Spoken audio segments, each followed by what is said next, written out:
Bisogno stato s'abbonare nationale con Madia Star TV e tala mamunate Bato Bandima Christophe Songo Andima Tati Lenda Andima Angel Loué Andima Madia Star TV Shalakita National TV Madia Star TV Shalakita National TV. Les grands collaborateurs Christophe Songo Nakatia Madia Star TV Levé Kiko Kikondambuta Papa Social Tadi Ileda Angel Loué La Mignonne Bisogno Soto s'abonner National Macron Madia Star TV Etale Mamudate Bato Bandima Madia Star TV Zambada Media Olera Bagaba News Bapik Naba Théâtre S'abonner. Bonjour, bonsoir famille, na pesi bino mbote na komo na Yesu tike te nzamba lola asala biso bolamu na mokula lelo. Kande tolobaka bandeko na ngai oyo ezali chaîne na biso ya bakwa Angola ngo bakongola ngamu na bangolaise biso tozali moto moko j'espère que na ono beloko. Tolobaka bandeko na ngai soki toye lisusu biso ba télévision na bino ngolo baketo zene eloko moko boye il fallait toloba na comité na biso yango moto ko fungola caméra na biso yo bali bandeko na ngai epi kazali moto asikana kata Madia Star TV kobosana te osabone o like otia commentaire ekosala biso bien makasi mingi babi na kata Madia Star TV bandeko na ngai tolobaka nyonso sauf na bakite na message toza intéressé na ngote na pesi mbote na Christopher Songo na kata London sans oublier na pesi mbote na nga Emani Dola na kata London babi mobala taille S voilà tokena na nka bongo opa ningi libanga bandeko na ngai contacter toujours Madia Star TV na numéro za WhatsApp soza na elo no pourquoi pas na boaka yo bandeko na ngai toye lisusu kosolola lisusu comme habitude tumesana kosolola ato bakata Madia Star TV tozala contre mutu te toza pour mutu te tolobaka likambo ezali na nzela yango tolobaka likambo somo ke to tungisa biso tokoya pourquoi pas toloba to porter un plus na kata comité to porter un plus na likambo zo déranger biso bandeko na ngabino mo boyebi ke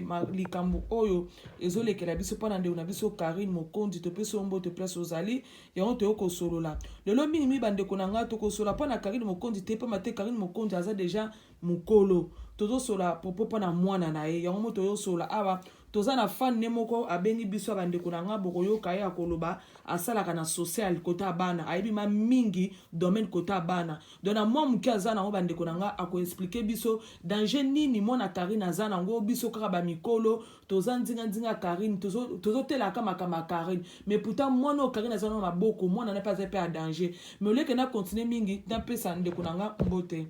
Bonjour ma sœur. Bonjour Maman Dia Star. Bonjour bonjour c'est Maman Dia Star na pesi bino mbote. OK.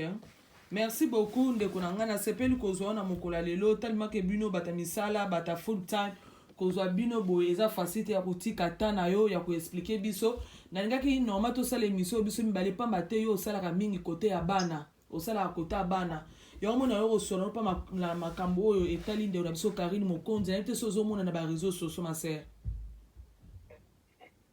Bonjour Maman Dia Star lisusu je crois que au moins na nazolo un peu émotionné na panique parce que naza vraiment étant que tout d'abord maman naza penza émotionné na makambo ezoleka na communauté na biso à propos ya makambo ya mwana na biso fiancée Karine Mokonzi oyo abandi mosala ne na age moko ya mokie biso nyonso tobandaki komone na Congo oyo azalaki fiancée azali fiancée oyo abotami na nde biso tolobaka na mpiko na ye na ngenge na ye na étoile na ye vraiment makambo eza koleka elekelinga mingi na communauté makambo eleki etusenga plus mpo na vie ya Karine te mais mpo na vie ya l'enfant est à danger.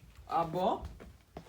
L'enfant est à danger Maman Bia nayebi te bato tofandi na poto soki bazomona makambo bazosala koabize oyo baza koabize mwana oyo oyo baza koabize l'enfant oyo azali mwana mokie na biso nayebi te na groupe ya social service ndenge baprotegeaka mwana na mboka oyo nayebi te soki vraiment Belgique échange makambo oyo nazomona ngo eza filme ou bien eza réalité nayebi te mama bia nayebi te soki vraiment l'état belge azomona mwana oyo ndenge aza na danger bato bazomenanse ye bazomenanse même pas ye me bakomi komenanse ti mwana biso toyebi ke mama bia mondele aprotegeaka mwana yo oyebi poto nyonso ezala na Amérique ezala wapi mondele aprotegeaka mwana soki ezalaki makambo na bango mikolo elingai kozala likambo mosusu me lelo soki ngai naye koloba makambo oyo eza parceke naye koloba mpona mwana po biso nyonso tozali bamama oyo toprotegeaka mwana epuis nasalaka na service ya bana peuple congolais makambo ezoleka na communauté bozomona ngo te bazolinga baboma mwana Karine mama bia mondele alobaka na biso nini soko boti eloko ya liboso mama morale nefo ezala bien mwana mpe azala bien moto aza na mwana bebe bamenansaka ye te eza lokola mwasi soko aza na zemi bapesaki toujours place prioritaire na babisi na bametro ndenge moko mpe mwasi soko aza na mwana bebe procédure échangeaka te yango naye kobeta se te bandeko na ngai bacongolais maintenant so bino bozosala na mwana l'enfant est à danger l'enfant de Karine Mokonzi est à danger les mamans congolaises les papas congolais sauvons l'enfant est à danger bacongolaises balingi baboma mwana Karine Mokonzi etant ke boza baparent botia haine na biso ya Congo te haine na bino ya mosala te bozokoma mwana bozomenanse mwana mama Congo auti France alingi aboma Karine na mwana na ye nous tous nous avons vu ça dans la télé na tomoni yango ndenge aza koloba aza kotetone même aza likolo ya loi namona nanu te mama bia nasalaka na service ya bana namona nanu te commune ekende kopesa motu badetail ya mwana namona nanu te même médecin aza na droit ya kopesa vie privée ya motu te eloko wana naopistraki yango bana na nga baregistre yango ntango na explike bana balobi mais maman c'est pas possible commune apesa identité ya mwana apesa même aloba ke mwana azali na problème ya santé alobi maman est-ce que vous voyez ce que vous faites à la fille bazoboma mama oyo bazoboma ye à partir na ye bazoboma ye na mwana na ye yango nasengi na peuple congolais bamama congolaise ata boza mitema mabe ata kutu mpo na mbongo ya youtube yango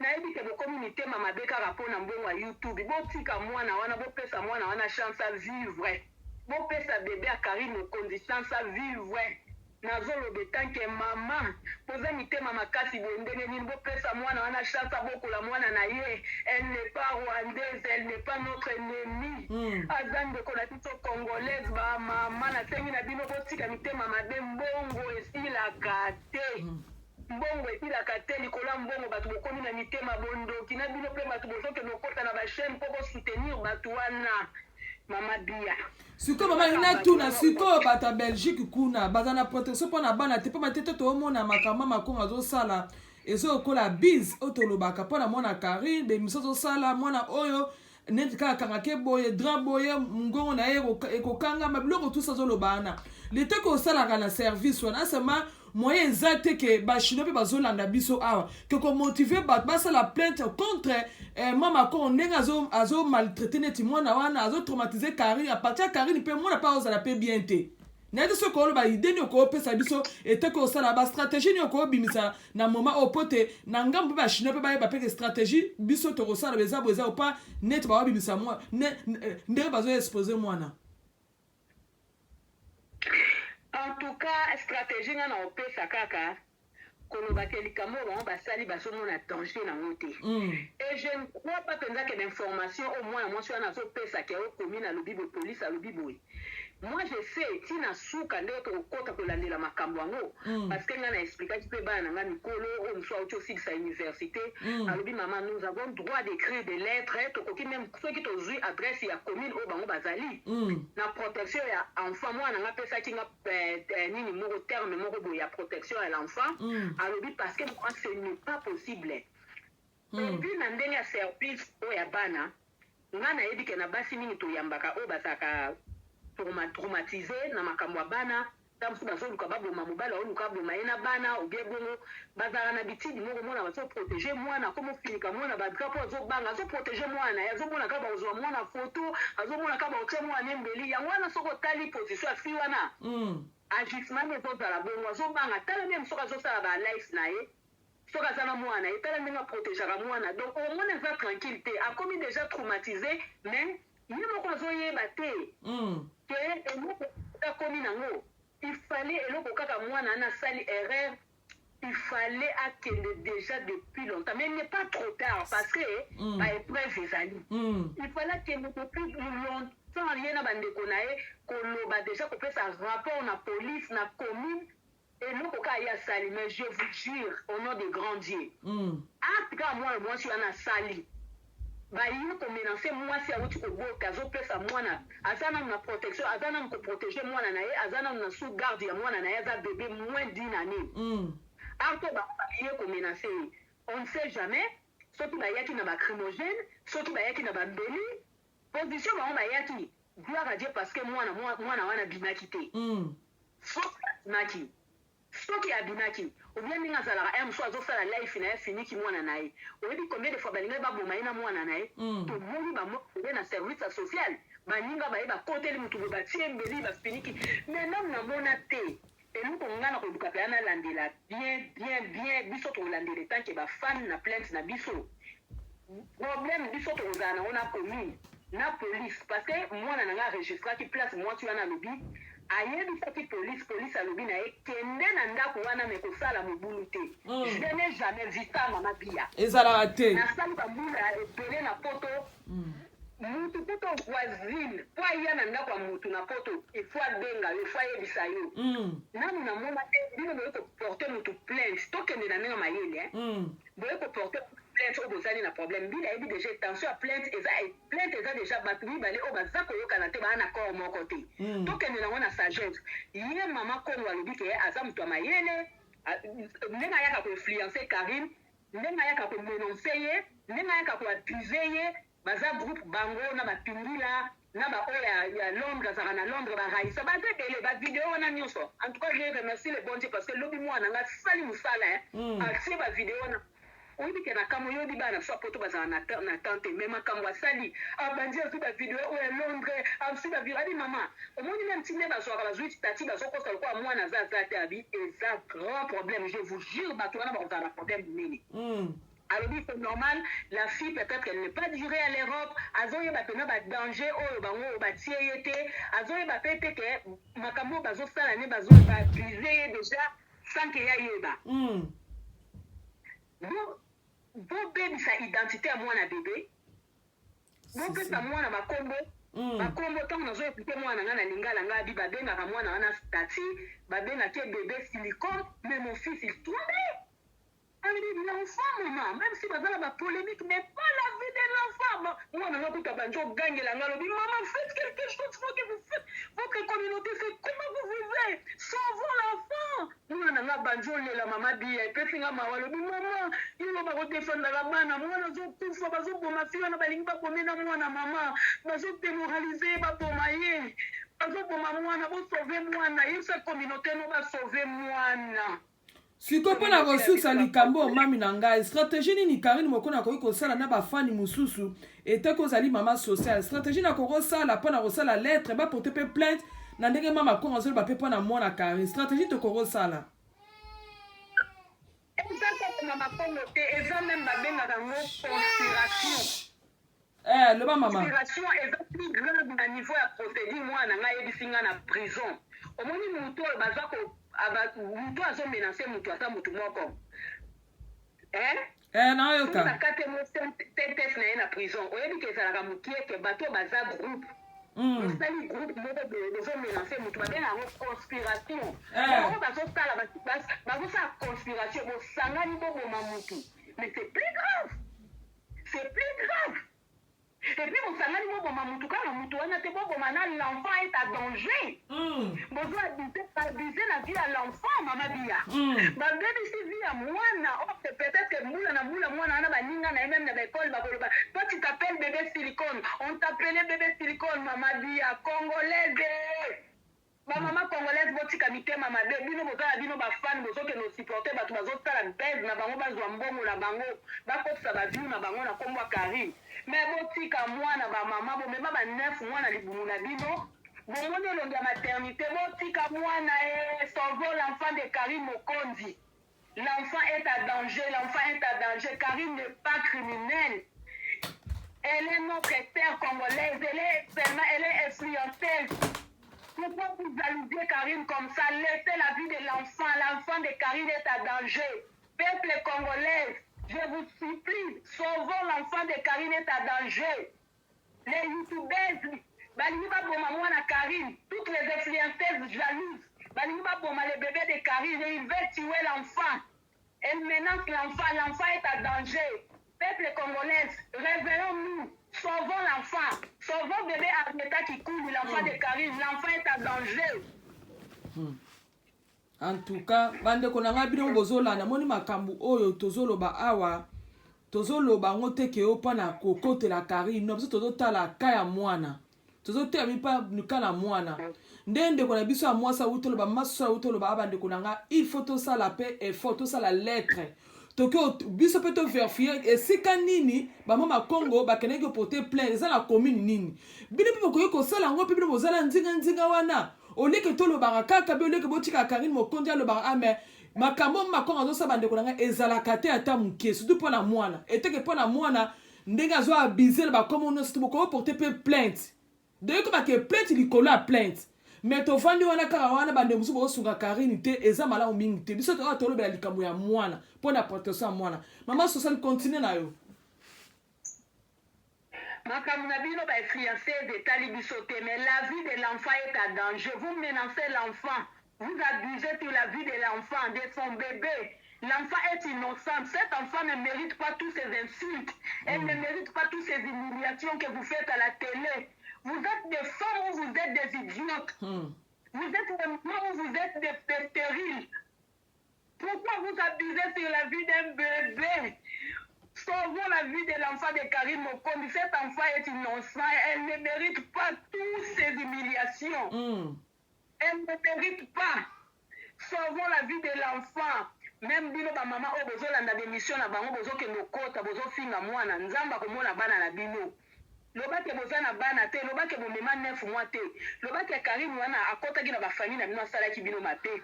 Vu la réputation ya mwana bo bebisi bo kotiti na génération ya mwana na eko bebisa innocent ange ya Nzambe.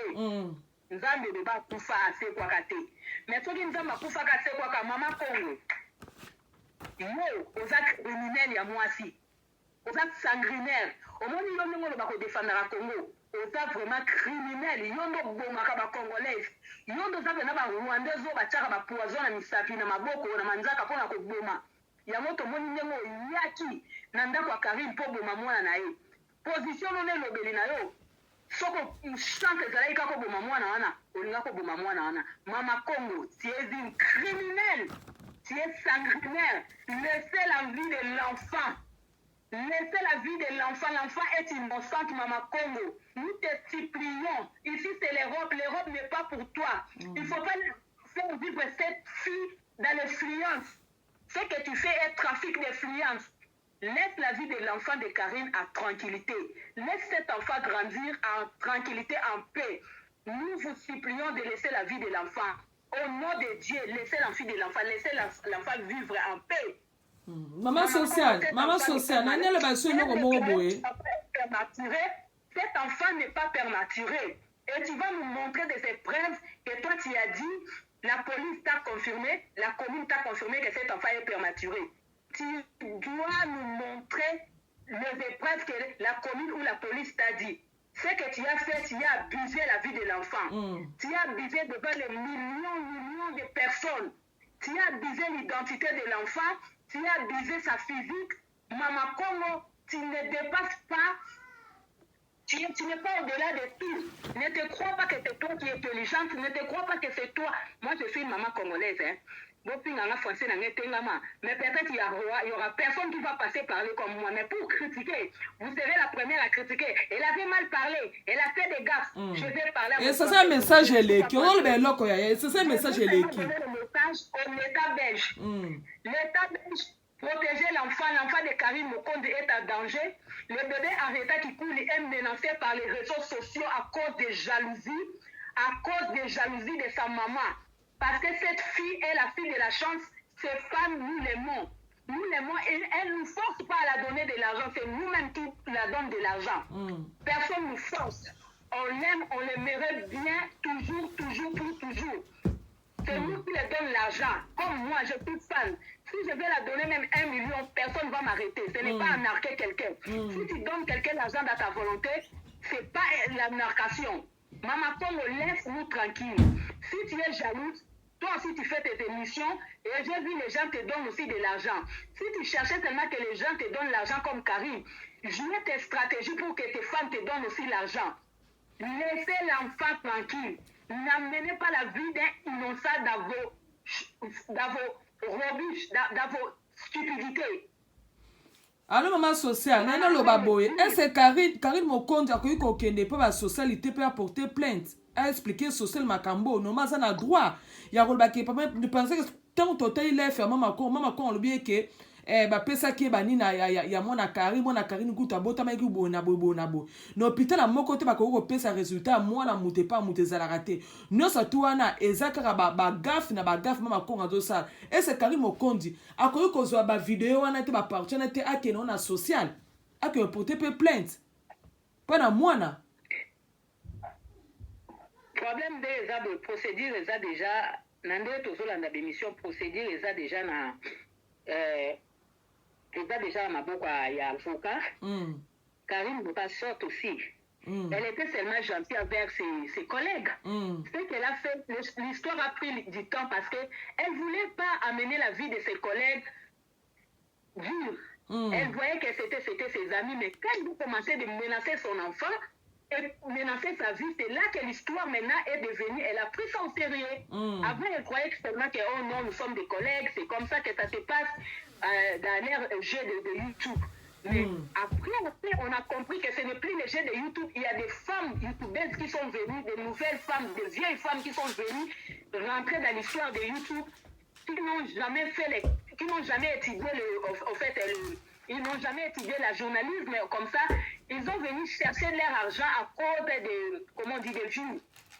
C'est là que la jalousie a commencé à malmener. Vous comprenez un peu? C'est des vieilles femmes qui sont venues, des femmes comme Pingila, des femmes comme Mama Congo. Il y a beaucoup de femmes, je peux pas même citer tout. Ils sont beaucoup là. La fille qui est en Angleterre là, ils ont maintenant amené une jalousie, une sorcellerie à la groupe de YouTube. Avant, quand ils faisaient leur game de YouTube, là, c'était normal. Avant, c'était seulement comme polémique, comme ça, normal, avec les musiciens. Comme notre sœur Karine Mokondi, la YouTubeuse, elle faisait ses émissions avec... elle faisait ses émissions avec des musiciens. C'était normal, c'était des baisses normales. Mais des femmes là qui ont compris maintenant que le YouTube paye de l'argent. Ils ont mené une groupe de Koulouna à YouTube. C'est les Koulouna, les criminels. Ce sont des femmes de criminels qui sont venus à YouTube maintenant pour abuser maintenant le jeu de YouTube. Et ils voient que l'argent, ce sont des gens qui sont naïfs. Ils préfèrent même de tuer quelqu'un, d'abuser les identités des gens, d'abuser la vie des gens, d'éliminer les gens pour qu'ils gagnent leur YouTube. Parce qu'ils ont compris qu'il y a quelque chose qui se passe dans notre communauté. Les gens aiment les gens qui mentent beaucoup, qui font les faux jeux là, les faux témoignages. Vous comprenez? C'est là qu'ils ont commencé maintenant à abuser la vie de notre star. Parce que Karine, si vous parlez de son nom, vous allez faire beaucoup de vues. Ce qu'on est au maman sur ce que tu as que Karine Makamo no ça tout. Na siko la vidéo il faut voir au sérieux Makamo au kozonka likolo te ma chérie. Moni batao ba mama Congo ba ya poto to le ba normal mama Congo a women na poto Karine Mokonde ya ile mama Congo. Mama Congo a ba tuwa ko ta ba tuwa ko bima. ezaka na nzela moko biso bato tokoki kosunga bafani na ye bakoki kosunga Karine Moko na station oyo dans station oyo bafani ya Karine bozolanda nga bachinois place bozali nga aza na nga chinois te naosala kaka émission normale etake ser na biso ya congolaise ndenge bazosala ye. Ok, merci beaucoup maman. Moni, ce qu'on a ça c'est que bino bat boza wana bo women na poto normal il faut bobete la Karine c'est makambo zongo likolo te. Po bate na via poto basara na mwana te. Mwana no so ba fingi ye, ozana ba vidéo wana, o memi vidéo ne pas avocat. Bako luka ba futa mwana wana, eluka ba dommager mwana wana. Donc makambo tozolo ba bande ko nga bozo likolo te ba osala théâtre non. Biso peut to telema pona mwana Karine Moko place ozali tolinga ko mingi etake congolais zo makambo sérieux ya mwana na yo. Zo makambo sérieux. Il faut la mama Congo ti mama Congo bake yeko ba pesa yeko ba résultat mwana ko tala li chomba za bona bo. Kola ndena no sa tu wana. Soki daki mama Congo azana ngoya solo que docteur a pesa que hôpital on a pe eza hôpital moko ya reporter pe plainte. Obi que ce parler zabongo ya solo condition mama Congo alobi ke mwana Karine na zabongo Karine Moko so ba landela. Ba landena hôpital obi ke ba reporter nani Karine Moko ba endommager man. Oye bien ngo. Mais je sais, elle sera dédommagée. En plus, elle mérite d'avoir une protection belge. Là, si moi je la conseille, Karine, ne sort plus de ta maison. Elle doit aller déclarer à la police qu'elle est à danger, que sa fille est à danger. C'est la vérité qu'elle doit aller parler. Qu'elle ne prenne pas des choses à la légère. Voilà. Parce qu'en vrai dire, elle est menacée par plusieurs groupes de gens, des sanguinaires, des femmes violées, des femmes... Je ne sais pas comment dire. Les femmes qui ont des mauvais cœurs, des femmes qui sont très mauvaises, qui n'ont même pas un cœur d'une mère. Donc Karine Moko dit non ozana zo kabiso ma chérie likambo yo kotika ngotomoni poto ezali mboka na biso nyonso tu. Ozana droit ya porter plainte na situation oyo. Moi na situation soko memi ngo vraiment mo mama moi no memi ngo lata ngo bataza pembeni na yo botozo ba o soutenir memi ngo kei. Place pozali social au protéger ka pona mwana wana. Eza pe na mama ope boto na peke likambo elio. Il faut pas profiter pe na occasion oyo, il faut profiter. Parce que na minute Karine azana chance mingi makasi ndeko na nga mwasi mama social que social za Karine na maboko apesa esika moko boye akoza oya koza na protéger ye na mwana na ye. C'est Karine azo makambo au sérieux. Maman Bia, moi c'est que je demanderai aux gens qui sont tout autour de Karine d'aider Karine.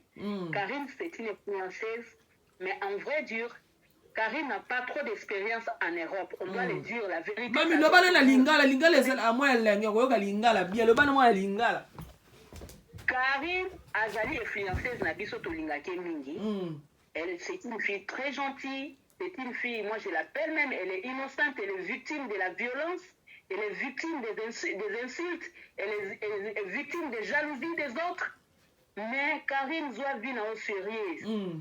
Na santu na zolo belonde konanga mwasi makambo poto bakoyi koyebisa yo lwa me yebaka poto ko umela peza an experience pona bato mayeli. Voilà.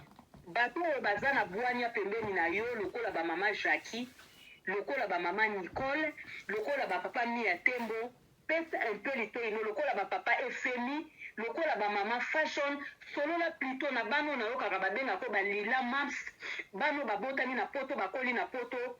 Pesa bango litoi oyo kabango ko akosala te kolobaka lokwa yo yebi koleka bango. En tout cas ma sœur na ko senga no avec nazo lobelo mabete nazo peso conseil moko ya kiyaya ya kimama. Luka oyo ka ba stratégie na bango mingi. Luka oyo ka ba stratégie yo ko ikoloba ozoloba no bien que porter plainte au salibo mais eza makamsusu yo zo bango lokwa na Kishasa. Peut-être neti protection ya bana. Yuzo eba teke ndenge bazo toucher via mwana no na poto eza likambo munene. Tala biso to boti bana na poto ba benga rabano to boti bana ba social. Oli pourquoi to benga bana na biso to boti na poto bana ba social. Elle lui koloba toi même la maman de l'enfant, tu n'as même pas droit de jouer sur la vie de ton enfant. C'est ça. Si on dit Karine fait expérience wana, ni on le ka émission peut-être yeta mbata, au mon ane police a ko le loka émission wana. Nazoka il faut qu'on a danger, ndenge vie à moi les a protégés. Toi-même de la maman de l'enfant, fais un gaffe seulement pour la vie de ton enfant. Karine, s'il vous plaît, s'il te plaît, ma petite, ma chérie, je t'aime bien. La vie de l'enfant est à danger. Ici, c'est pas le Congo que les gens peuvent jouer avec ton enfant comme ça, ton fiancé, avec abuser ton identité, l'identité de ta belle famille. Ne dis pas seulement parce que je suis influencé, mais parce qu'il mange derrière mon nom, ma chère. Tu es connu déjà, tu es une star déjà, tu n'as pas besoin de l'air de tout ce qu'ils font là. Tu n'as pas besoin de l'air game là qu'ils font pour que toi tu cannes. Yondo yebani bangonde bazolia tiko na simano. Bangonde bazolekelo maele. Ma chérie, ma petite sœur, Téléma. La vie de l'enfant ici en Europe, on ne joue pas avec la fille de l'enfant. On a talaka des missions de bazo sakana na mwana na yo, nazo tuna ma sœur elle vit en Europe ou pas. On dirait il me regarde la guerre continue de base du moi na valeur Karim. Réveille-toi, on dit que ma belle est stérile. Karim, toi, tu aimes bien ta fille. Ma petite sœur, tu aimes bien ta fille plus que tout. Si tu aimes ta fille, Karim, ouvre tes oreilles. Protège ton enfant. Prends ce qu'on te dit au sérieux. Je me repère ça, moi, nos valeurs, Karim. Je me repère ça, moi, nos valeurs, les Kinanga. Ma vie, moi, nous, ma commissaire jouer, Karim, maman, mon côté, à ta maman qui zengi. Aninga te bataka na via mwana na ye. Karim biso te kocha ngota te mais tala na zolo ba non na zo kule ba lam. Tala na zolo ba non na zo bimisa miyoyo. Mwana ndiyo mwana ba finga ki ba bio botaka te Karim. Nzamba sali o grâce au boti mwana wana de kinanga.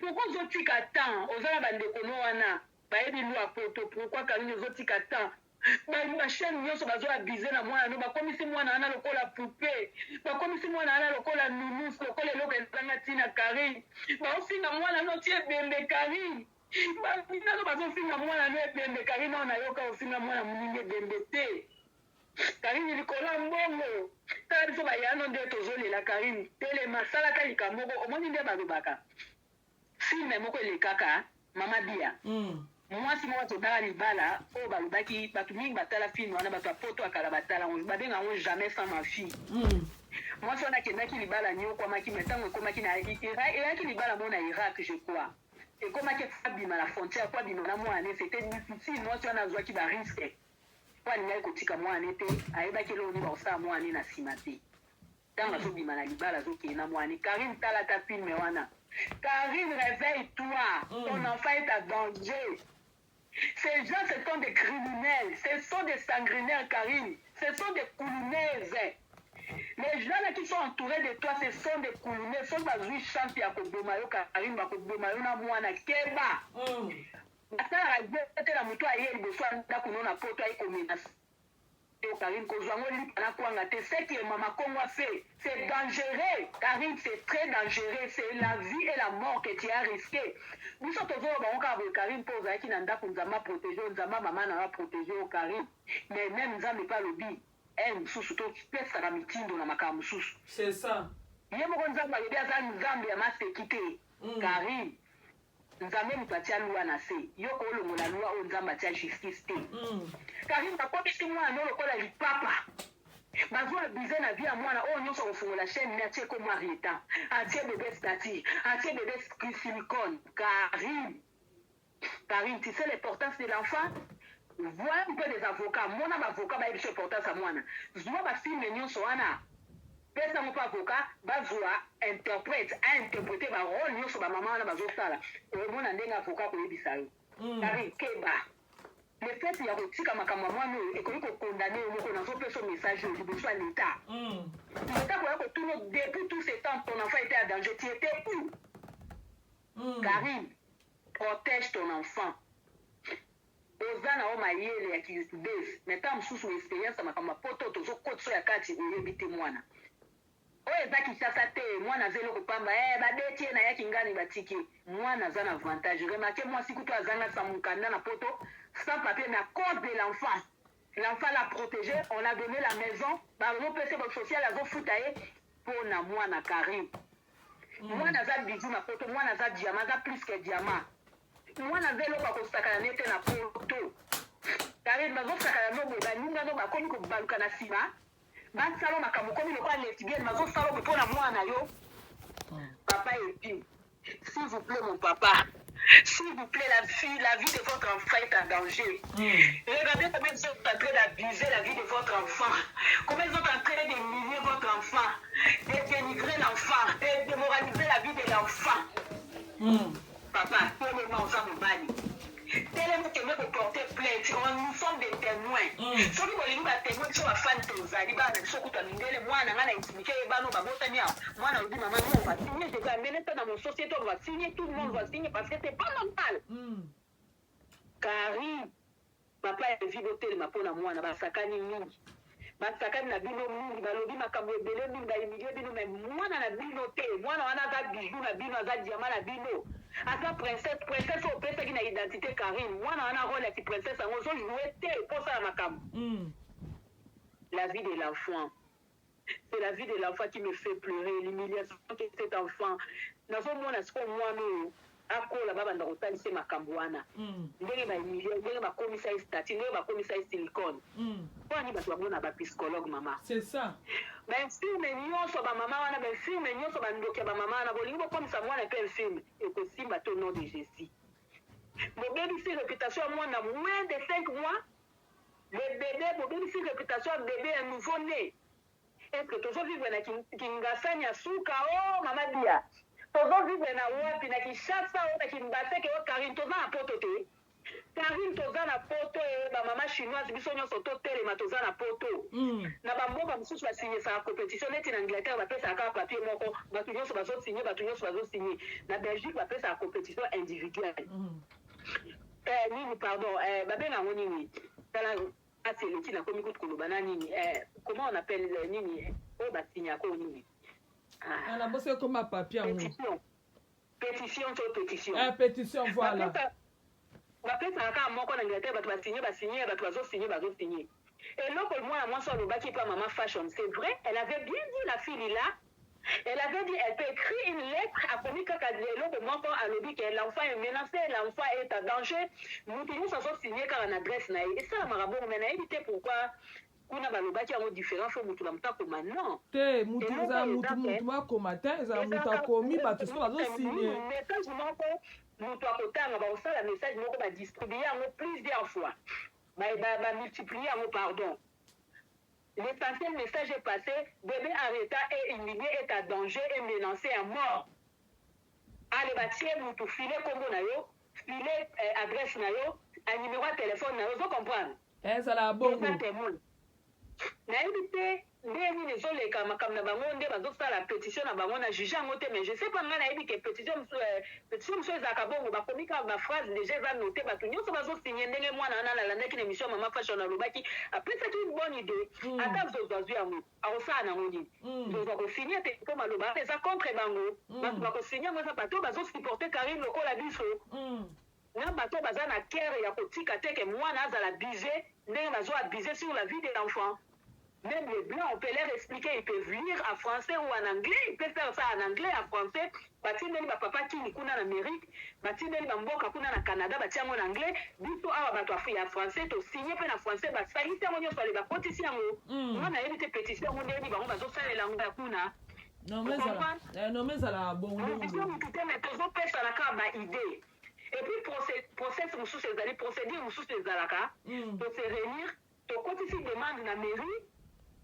tokotisi demande na nini na commune ke tokosala marche totelemi pour la vie de Karine est en danger et son bébé tokoki kosala yango bapesi biso lie moko tokotisi nini na biso après bato bake kotelema ke Karine aza na danger peuple belge il faut protéger Karine aza youtubeur oyo aza menacé de mort par ses collègues youtubeurs à cause de la jalousie. Non mais ça la bongo. Simple on fait la marche. C'est normal ndenge bazibaka bayebi bato so baza ba star mususu mona baninga ne bazokele zuwa o ba fan ne baningi. Wana kuto ya masolo pote le karabongo. Karine n'est pas criminel, à ça les comme d'autres problèmes ils ont mené Karine vit dire parce que ses collègues ils ont vu que ses fans l'aiment très bien. On l'aime bien, on l'adore, on la donne de l'argent, on la donne tout ce qu'on peut la donner, des bijoux, des habits. C'est nous-mêmes qui veut la donner. Elle ne force jamais. Elle ne force jamais à la donner. On l'aime bien parce que c'est une fille gentille. Elle fait bien ses émissions. Elle a souffert, elle a pris du temps dans son travail, elle s'est donnée depuis son enfance. C'est à cause de ça qu'on l'aime bien, parce c'est une fille qui parle la vérité aux réseaux sociaux. C'est pas comme les autres, là, ils créent des histoires, ils mentent pour prendre les vues derrière Karine. Non, Karine, dès qu'elle arrive pour donner des nouvelles des musiciennes, c'est de vraies nouvelles qui donnent. On parle des gens, ils parlent que de la vérité. Siko mona suka olobini mami pa RP comme poussa na mona suka olobini nande ko Karine pa Mama bi ata ezali ke nanga imoko na secondaire to telema. Sauvons la fille de l'enfant qui est en danger. L'enfant de Karine Mokonzi est en danger, Karine Mokonzi est en danger. Elle est menacée de mort par tes collègues youtubeurs, par ses collègues de YouTube, à cause de la jalousie mal placée. Siko vidéo pe Karine maman sociale vidéo pe Karine asi vidéo Karine oyo kango pama te Karine la da biso mwami et tant que maman sociale olobi nini po to kata na biso.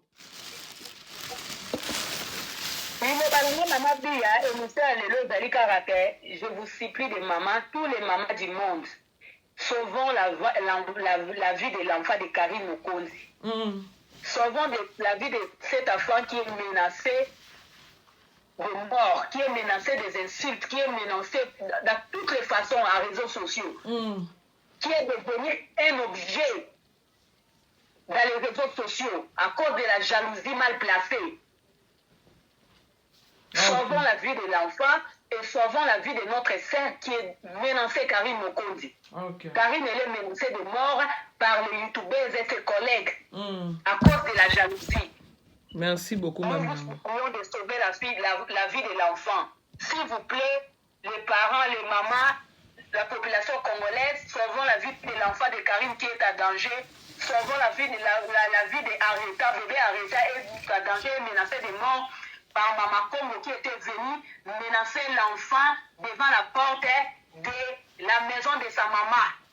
Elle a pris des vidéos qui est illégales, qui ne se fait pas ici en Europe. Tu n'as pas le droit de filmer la maison de quelqu'un. La police ne peut pas t'autoriser. Je lance ce message aux polices belges.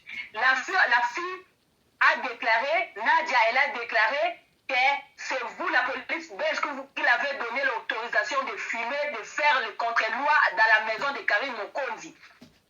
Et si aujourd'hui cet enfant, cette fille mère ou son enfant mère, nous allons condamner l'État belge. Parce que la fille a déclaré dans cette vidéo que c'est l'État belge et la commune qui a donné la permission de filmer devant la maison de Karine. Et elle a déclaré même que c'est la police qui l'a donné la permission de venir faire ce qu'elle peut faire dans la vie de Karine dans sa maison. Le message que je peux lancer, je répète encore, je ne suis pas française. Je ne veux pas des insultes. Au lieu de venir m'insulter et me corriger, dis un mot, mettez un pierre qui peut dépasser ce que moi j'ai mis. Parlez mieux que moi. Donnez mieux que moi. Parce que vous, les Congolaises, vous êtes là seulement pour corriger les gens. Elle avait mal parlé. Elle n'était pas parlé français. Je ne suis pas française. D'ailleurs, d'origine, je suis Mungala. Je ne suis pas française. Je me débrouille étant que je suis Congolaise, je fais l'école française. Si vous voulez me critiquer, tant pis pour vous, ce que je peux vous dire, je suis venue passer le message le plus important pour la vie de l'enfant qui est en danger. Merci, Maman Bia. Merci beaucoup, ma chérie. Merci beaucoup, ma famille. Bilomo boyo ki ndeko na biso oyo asala rapé na département bana APC ID. Bandeko na biso bozo makambo au sérieux bozo onka likolo te. Kande tolbaka bandeko na nga toza suelo kwa bakisa mate na kata mabi ya star ti bandeko na tolbaka nyonso sauf na bakiti ba message to sa intéressé na ngote. Olingi pe to boko libanga bandeko na nga contacter toujours biso olingi assurance maladie assurance avu bandeko na nga benga biso numéro téléphone oyo to kopesa yo numéro ya ndela so Yannick assurance. O pa lingi bandeko na ngai to sa ne pe émission na conférence bo bandeko na ngai o contacter toujours biso pourquoi pas tozwa yo na kata mabi ya Star TV olba mo eloko ne eloko mo zori kana comité na biso be ya bana be na baboti be na ba ndeko mususu bazo sala makambo. Merci beaucoup na ndeko bolandi biso nzamba lola sala bino bolamu tomonani mbala ya sima. Ciao ciao. Abonnez-vous massivement mabi à Star TV. Ya biso esika yango ye. Bon mona ba Star tout bodingaka. Nga mono na za. bafana ngai babonanga babonanga ya bui. En tout cas, bon s'abonner. Bon s'abonner massivement na Mabia Star TV. Yangwana ya bino if na koka sentiment. Nga sona bakali ka mo emotion na penta. Balubi bon s'abonner massivement na Mabia Star TV. Oya kusabone ta kurate. Pona nina kurate? Ukurate po ukutala ba théâtre te, ukutala ba gagi te, ukutala ba émission te. Yangu turubi bo s'abonner massivement na Mabia Star TV. Songo bo shano kansika biya kana ringia. Bani ya kami ko pesanga pasadi. Wa